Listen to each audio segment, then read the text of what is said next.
naamini wote tunaelewa, ni watu ambao tunafuatilia masuala ya social networks, sio unanielewa? Kwamba kulikuwa kuna usiku wa kutoa tuzo za TikTok, sio ndo content creator ambao ilifanyika Mlimani City.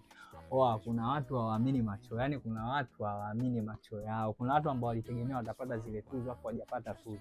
Sasa kilichobaki sasa hivi ni kuandika tu vijembe kwenye Insta story huko, au si wanapost TikTok kwamba wao ndio maana wasanii wanasusiaga sio masuala ya tuzo, sio tuzo hazijaenda kiasi. Wewe sikia, hakuna kununia hapo. Wewe kama tuzo hujalamba, jua haikustahili kupata hiyo tuzo.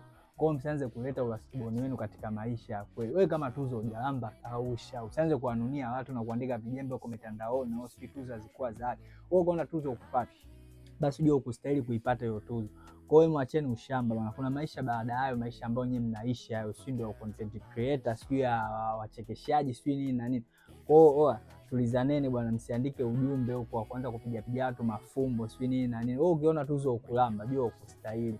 Mwacheni utoto bwana. Kuna maisha baada ya hivi vitu mnavyovifanya. Kwa hiyo masuala ya kuandika vijembe mtandaoni eti kisa hujalamba tuzo, sio kwamba ukiona ukupata tuzo ukustahili kupewa tuzo. Kwa hiyo kausheni, acheni ushamba.